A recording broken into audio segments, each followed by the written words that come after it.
Question number 11, Simar, Raja and Rita ये 3 partner हैं, इनका प्रॉफिट शेयरिंग रेशियो है 2:1। इन्होंने फॉर्म को डिसॉल्व कर दिया है 31 मार्च 2019 को after the transfer of assets and external liabilities to the realisation account the following transaction took place. तो देखिए यहाँ पे एसेट्स और लायबिलिटीज रियलाइजेशन अकाउंट में ऑलरेडी ट्रांसफर हो चुकी हैं, हमें ट्रांसफर की एंट्री नहीं देनी है। हमें यहाँ पर एसेट्स के रियलाइजेशन की, लायबिलिटीज और एक्सपेंस के पेमेंट की एंट्री देनी है। A debtor whose debt of 90,000 had been written off as bad paid 88,000 in full settlement।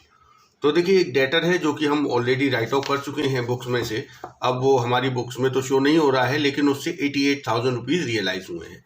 तो ये एक तरीके से ऐसी एसेट है जो कम्प्लीटली राइट ऑफ हो चुकी है, अनरिकॉर्डेड है, क्योंकि जब वो बैलेंस शीट में डेटर्स दिखाई नहीं देंगे तो ऑब्वियसली वो ट्रांसफर भी नहीं होंगे रियलाइजेशन के डीआर में।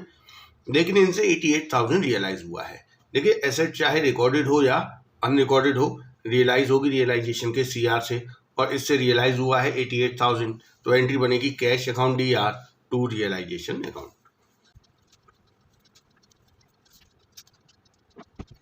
तो हमने नरेशन दे दी, रियलाइज्ड फ्रॉम बैड डेब्ट्स, ये जो पैसा हमारा पहले डूब चुका था उससे हमें पैसा मिला है। इसके बाद दिया है creditors to whom 1,21,000 were due to be paid, accepted stock at 71,000 and the balance was paid to them by a check। तो देखिए क्रेडिटर्स हैं 1,21,000 रुपए के। अब इन क्रेडिटर्स ने स्टॉक को एक्सेप्ट किया है 71,000 में। तो देखिए 1,21,000 में से 71,000 तो स्टॉक से सेटल हो गए। तो ये जो 71,000 का स्टॉक और क्रेडिटर्स सेट ऑफ हो गए हैं, इसकी कोई एंट्री नहीं होगी। एसेट लायबिलिटी जब आपस में इनका सेटलमेंट हो जाता है तो कोई एंट्री नहीं होती है, लेकिन रिमेनिंग क्रेडिटर्स का हमें पेमेंट करना है। तो देखिए रिमेनिंग क्रेडिटर्स कितने बचे, 50,000 रुपये के, इनका पेमेंट किया जाएगा। और देखिए लायबिलिटीज़ का पेमेंट कहाँ से होता है, रियलाइजेशन के डीआर से। वो हमने कैश में पेमेंट किया होगा तो टू कैश लिखेंगे, एंट्री बनेगी realisation account DR to cash account.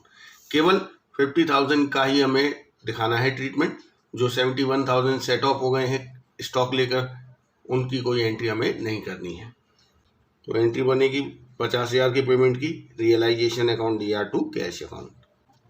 Cheque से पेमेंट किया है तो बैंक अकाउंट लिख देते हैं।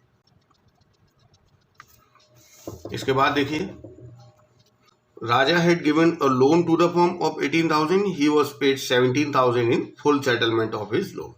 देखिए पार्टनर के लोन का पेमेंट रियलाइजेशन अकाउंट से नहीं होता है, उसके लिए सेपरेट अकाउंट बनाया जाता है। तो हम पहले राजा का लोन अकाउंट बना लेते हैं। देखिए पार्टनर का लोन फर्म के लिए लायबिलिटी है, तो लोन का अमाउंट है 18,000 रुपये, लेकिन जो पेमेंट हुआ है वो 17,000 हुआ है। फुल सेटलमेंट में से 17,000 रुपये दिए गए हैं। तो यहाँ पर फर्म को 1,000 रुपये का फ़ायदा हुआ है, और कोई भी गेन होगा या लॉस होता है तो वो रियलाइजेशन में ट्रांसफ़र होता है। तो 1,000 का जो गेन है वो रियलाइजेशन अकाउंट में सीआर हो जाएगा। यहाँ से आप देखिए एंट्री क्या बन रही है, Raja's loan account DR to cash account to realisation account. Loan 18,000 का है लेकिन पेमेंट 17,000 हुआ है, तो ये हमारा सी वाला हो गया। इसके बाद डी वाला पॉइंट देखते हैं क्या है। Investment were 53,000, out of which investment of 43,000 were taken by Simar at 52,000 and the balance of investment were sold for 12,000। तो देखिए यहाँ पर एसेट को टेक ओवर किया है पार्टनर ने, लेकिन उसने एसेट का एक पार्ट टेक ओवर किया है और रिमेनिंग पार्ट बेचा गया है।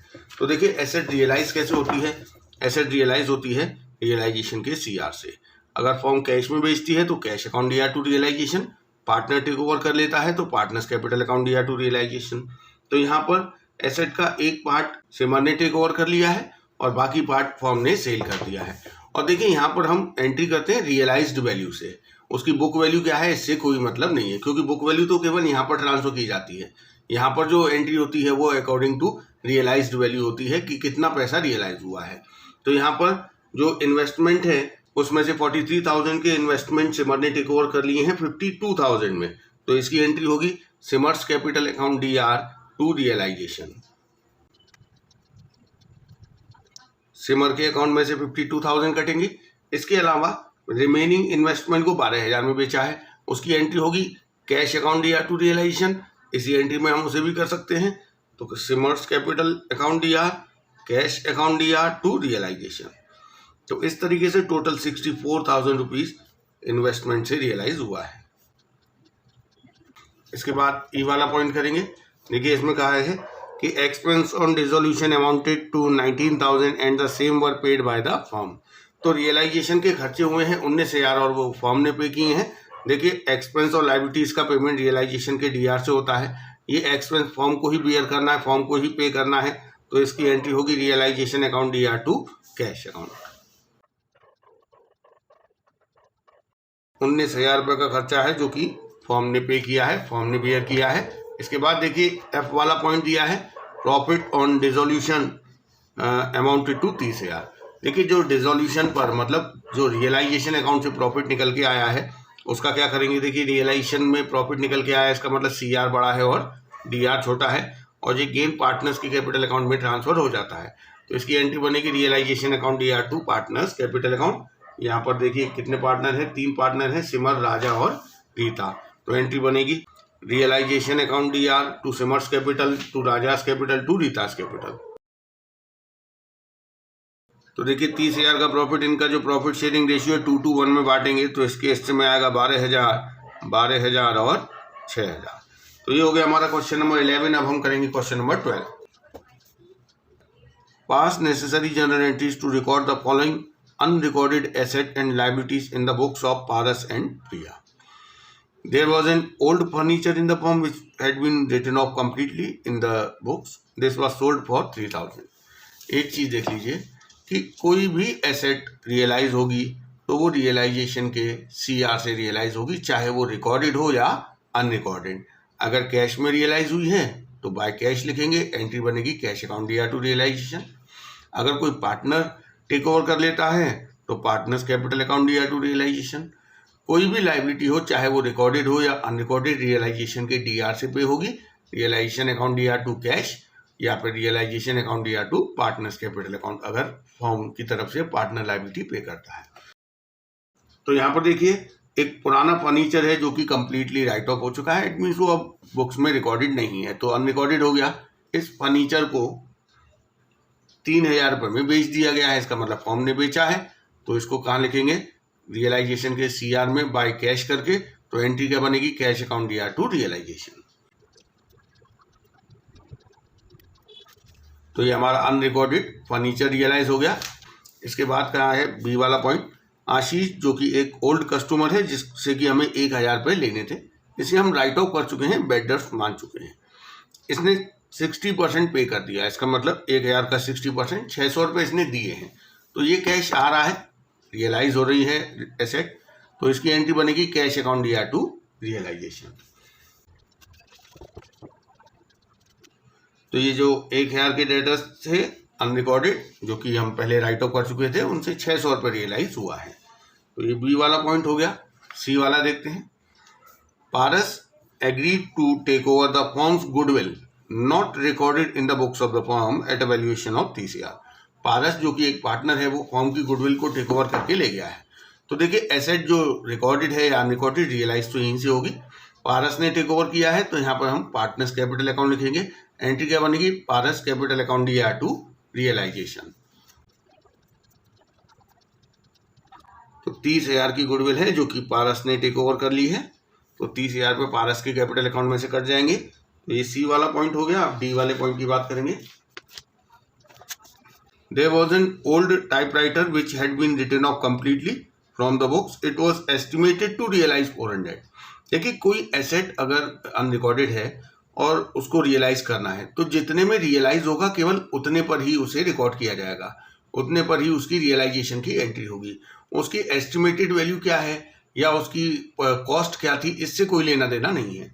तो यहाँ पे जो ओल्ड टाइपराइटर है कंप्लीटली राइट ऑफ हो चुका है, इससे एस्टिमेटेड तो 400 है, लेकिन ये प्रिया ने टेक ओवर कर लिया है एस्टिमेटेड प्राइस से 25% कम पे। इसका मतलब जो 400 रुपये इसकी एस्टिमेटेड वैल्यू है उतने पर प्रिया ने टेक ओवर नहीं किया, उससे 25% कम। तो 400 का 25% 100 रुपये कम करके मतलब उसने टेक ओवर किया है 300 रुपये में। तो देखिए एसेट पार्टनर टेक ओवर करता है तो रियलाइजेशन के CR में हम उस पार्टनर का नाम लिख देते हैं। तो एंट्री होगी Priya's capital account DR to realisation account. Priya ने 300 रुपये में ये टाइपराइटर टेक ओवर कर लिया, तो उसके कैपिटल अकाउंट में से 300 रुपये डेबिट कर दिए गए, मतलब काट लिए गए। इसके बाद ई वाला लास्ट पॉइंट दिया हुआ है, there were 100 shares of 10 each in star limited acquired at a cost of 2000 which had been written off completely. तो देखिए इनके पास, फॉर्म के पास 100 शेयर्स थे जिसकी की फेस वैल्यू 10 रुपये थी।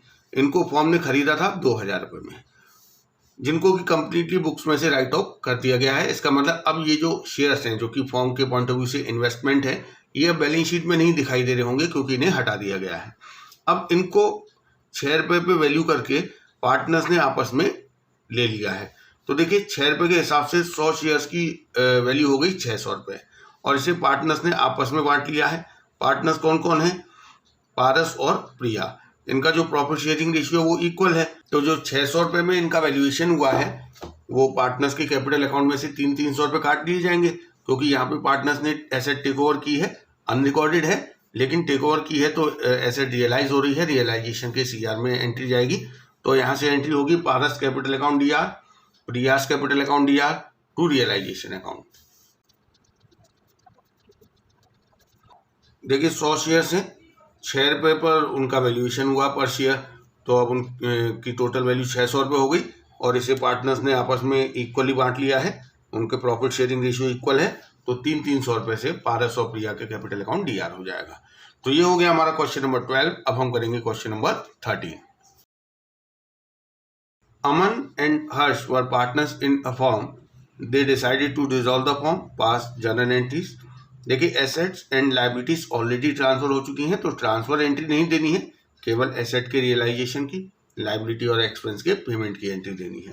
पहला दिया है, there was a furniture of 50,000, Aman took over 50% of the furniture at 10% discount. तो यहाँ पर देखिए टोटल फर्नीचर है कितने का।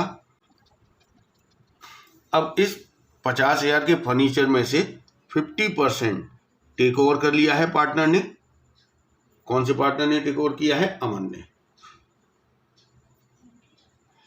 और किस वैल्यू पर टेक ओवर किया है? देखिए 50% मतलब 25,000 का furniture, 10% less than the book value, तो कितने में टेक ओवर किया? 22,500 रुपये में। और बैलेंस कितना बचा फर्नीचर? 50,000 का फर्नीचर 25,000 वाला तो इसने टेक ओवर कर लिया 22,500 में, बाकी 25,000 की बुक वैल्यू का फर्नीचर बच गया है। अब आप पहले तो समझ लीजिए कि जो अमन ने टेक ओवर किया उसकी एंट्री क्या होगी। एसेट कहाँ से रियलाइज होती है? रियलाइजेशन के सीआर से। तो यहाँ पे अमन ने टेक ओवर किया है तो बाय अमन्स कैपिटल अकाउंट लिखा जाएगा, एंट्री बनेगी Aman's capital account DR to realisation. कितने में टेक ओवर किया? 22,500 में, 10% less than the book value. देखिए ये आधा फर्नीचर टेक ओवर किया है। अभी देखिए यहाँ पे 25,000 की बुक वैल्यू का फर्नीचर और रह गया है, लेकिन रिमेनिंग फर्नीचर कितने में बिका है इसकी कोई इन्फॉर्मेशन नहीं दी है।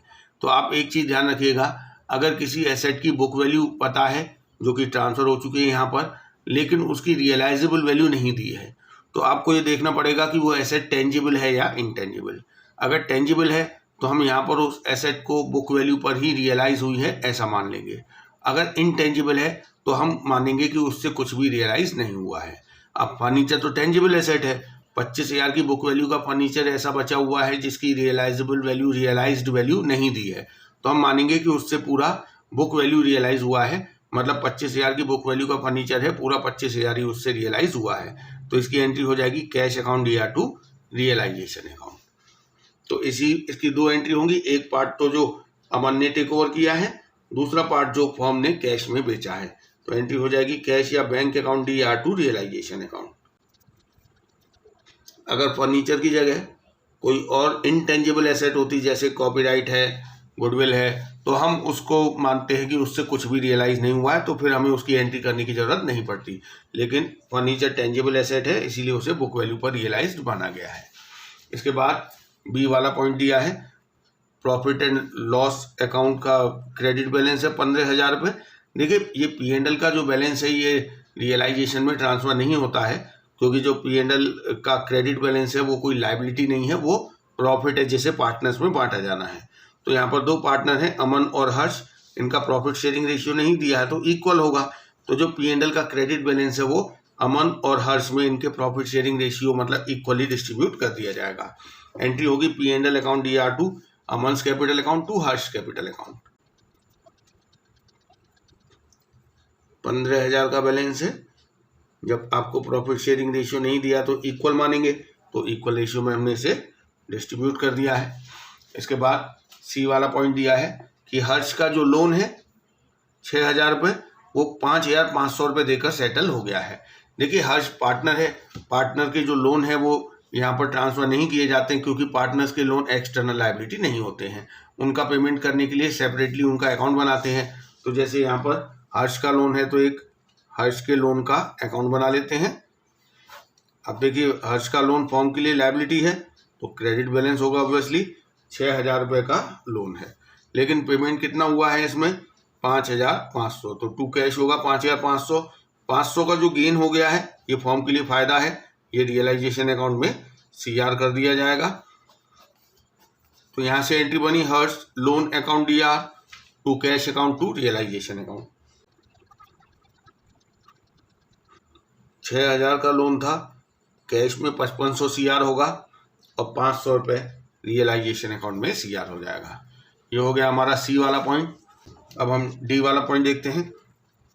The firm paid realisation expense of 5,000 on behalf of Harsh a partner. देखिए यहाँ पर फर्म ने 5,000 रुपये रियलाइजेशन एक्सपेंस का पेमेंट किया है ऑन बिहाफ ऑफ हर्ष, मतलब हर्ष की तरफ से। मतलब ये हो गया कि ये जो रियलाइजेशन एक्सपेंस है वो हर्ष को बियर करना है, लेकिन पेमेंट फर्म ने किया है। तो इस कंडीशन में ये जो 5,000 का एक्सपेंस है ये रियलाइजेशन में DR नहीं होगा, फर्म हर्ष के बिहाफ पे कर रही है, तो ये 5,000 रुपये हर्ष के कैपिटल अकाउंट में से काटे जाएंगे।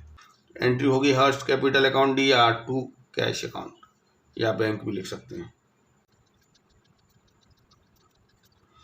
यहाँ हमने नरेशन दे दी, being realisation expense paid by firm on behalf of Harsh. 5,000 रुपये की ये रियलाइजेशन एक्सपेंस है। ये D वाला पॉइंट हो गया। इसके बाद देखिए E वाले में क्या कहा है।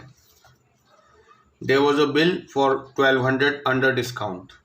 The bill was received from Soham who became insolvent and first and final dividend of 25% was received from his estate। देखिए यहाँ पर ये जो 1,200 का बिल है ये हमारे लिए बिल रिसीवेबल है अंडर डिस्काउंट। इसका मतलब हम इसे बैंक से डिस्काउंट करवा चुके हैं। तो अब तो ये हमारी बैलेंस शीट में दिखाई नहीं दे रहा होगा क्योंकि इसका पेमेंट हमें नहीं करना है, इसका पेमेंट तो सोहम को करना है जो कि ड्रॉई है बिल का, लेकिन वो इंसॉल्वेंट हो गया। तो देखिए जो बिल अंडर डिस्काउंट होते हैं, ऐसे बिल रिसीवेबल जो हम बैंक से डिस्काउंट करवा चुके हैं वो एक कंटिंजेंट लायबिलिटी होता है। कंटिंजेंट इसलिए कि अगर ड्रॉई पेमेंट नहीं करेगा तो हमें उसका पेमेंट करना पड़ेगा, मतलब फर्म को उसका पेमेंट करना पड़ेगा। अब जब सोहम जो कि ड्रॉई है वो इंसॉल्वेंट हो गया तो उसी वक्त उसके ऊपर ये जो हमने बिल लिखा हुआ था वो डिसऑनर हो जाएगा और उसका पेमेंट हमें करना पड़ेगा। तो 1,200 का पेमेंट हमें करना पड़ेगा और बाद में हमें उसकी जो एसेट्स हैं उसमें से 25% अमाउंट केवल रिसीव हुआ है। तो बड़ा आसान सा देखिए इसकी 2 एंट्री होंगी। एक तो हमें पेमेंट करना है, पेमेंट रियलाइजेशन के DR से किया जाता है। फर्म को कितना पेमेंट करना पड़ेगा, 1,200 रुपये की बिल है तो 1,200 रुपये का पेमेंट करना पड़ेगा। तो उसकी एंट्री होगी realisation account DR to cash account. तो देखिए हमने नरेशन दे दी, डिस्काउंटेड बिल डिसऑनर हो गया है तो हमने पेमेंट कर दिया 1,200 का। अब हम सोहम से पैसे मांगेंगे, वो हमारा डेटा बन गया और सोहम ने हमें कितने दिए हैं फुल एंड फाइनल सेटलमेंट में 25%। 25% मतलब 1,200 का 25% केवल 300 रुपये रिसीव हुआ है। तो देखिए जो अमाउंट रियलाइज होता है वो रियलाइजेशन के CR में आता है, तो इसकी एंट्री बनेगी cash account DR to realisation account. तो इसमें 2 एंट्री बनेगी, एक ये वाली हो गई 1,200 के बिल का पेमेंट करने की। अब जो सेटलमेंट में हमें मिले हैं कैश अकाउंट DR या bank account DR to realisation, तो 1,200 रुपये का बिल डिसऑनर हुआ लेकिन फुल एंड फाइनल सेटलमेंट में 25% मतलब 300 रुपये मिले हैं। तो E वाला पॉइंट हो गया। इसके बाद लास्ट F वाला पॉइंट रह गया है। देखिए creditors to whom the firm owed 6,000 accepted stock of 5,000 at a discount of 5% and the balance in cash. तो देखिए यहाँ पर क्रेडिटर्स ने स्टॉक टेक ओवर कर लिया है। तो देखिए क्रेडिटर्स कितने के हैं, 6,000 रुपये के, और इन्होंने स्टॉक ले लिया। देखिए हालांकि स्टॉक है तो 5,000 का, लेकिन उन्होंने 5% डिस्काउंट पे टेक ओवर किया है। तो 250 काट के कितने में टेक ओवर किया, 4750 में। तो ये तो एसेट और लायबिलिटी सेटल हो गई है। एसेट और लायबिलिटी अगर सेटल हो जाती है तो इसकी तो कोई एंट्री नहीं करनी। लेकिन जो रिमेनिंग क्रेडिटर्स रह गए हैं 1250 रुपये, इनका फॉर्म को पेमेंट करना पड़ेगा। 4750 तो स्टॉक से मान लिए बराबर, और बाकी 1250 का पेमेंट करना पड़ेगा। लायबिलिटीज का पेमेंट कहाँ से होता है, रियलाइजेशन के डीआर से। तो इसकी एंट्री बनेगी realisation account DR to cash account.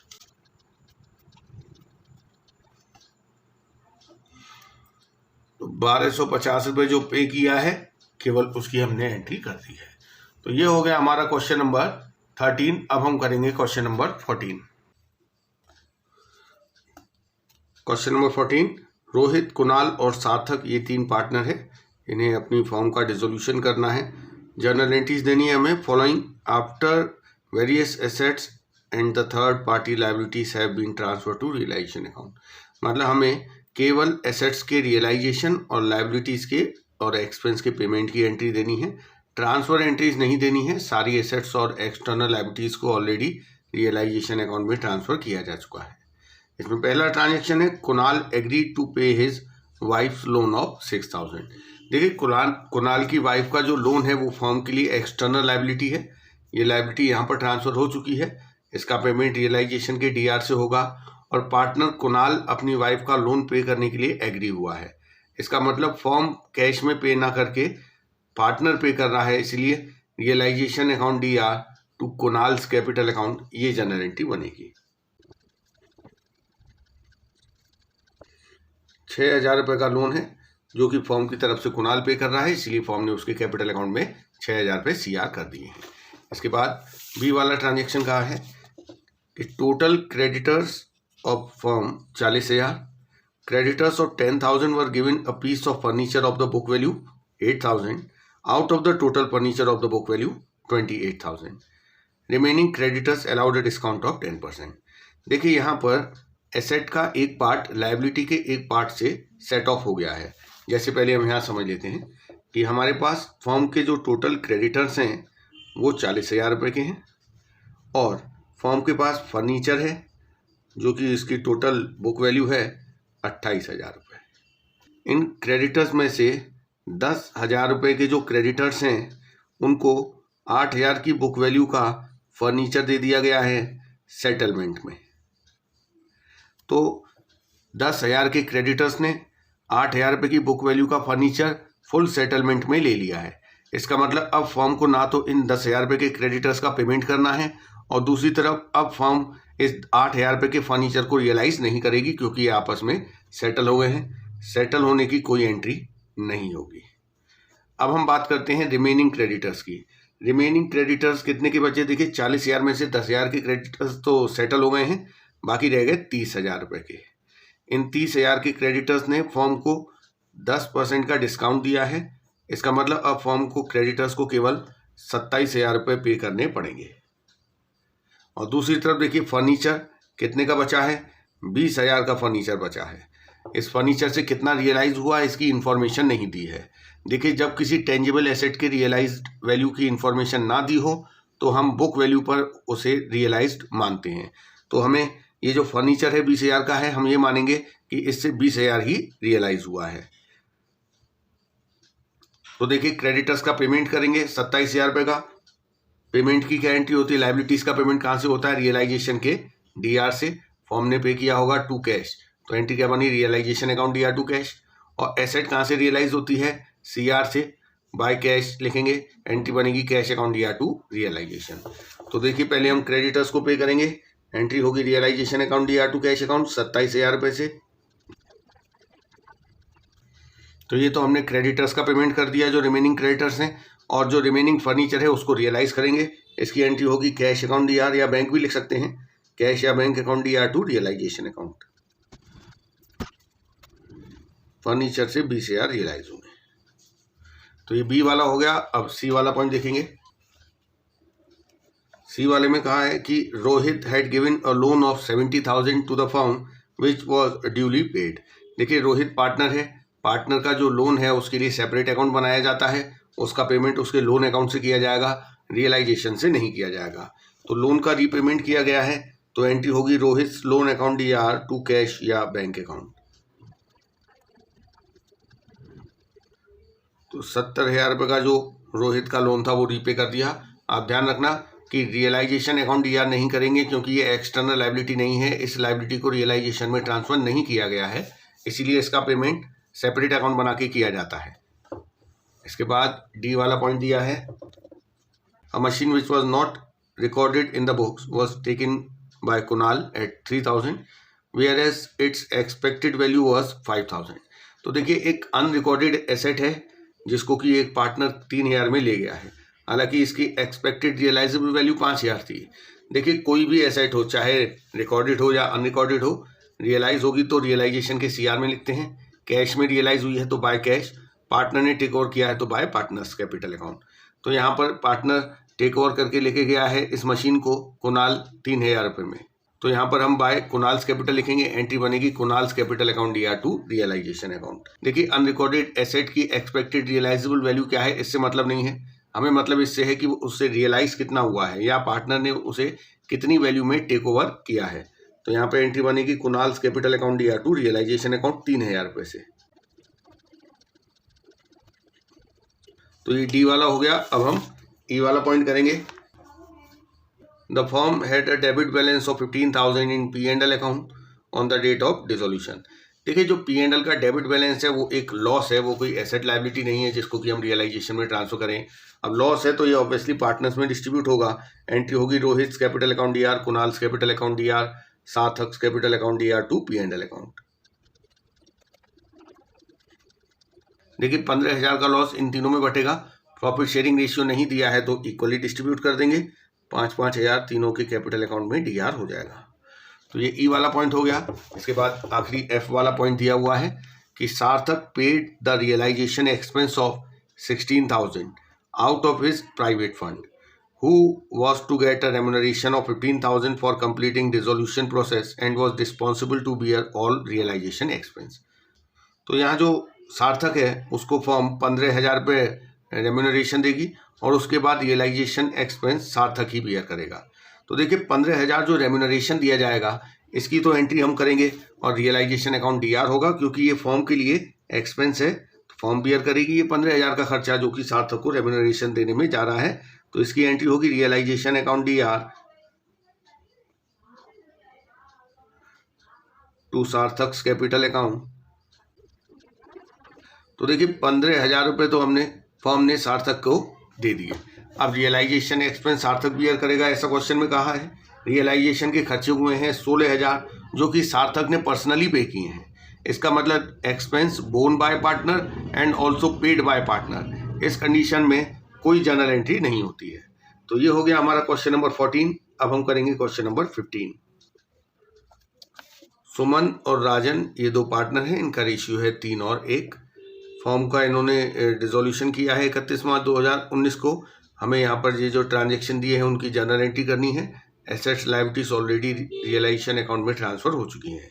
सबसे पहले दिया dissolution expense 10,000 paid by the firm. तो यहाँ देखिए डिसोल्यूशन का एक्सपेंस फॉर्म ने पे किया है।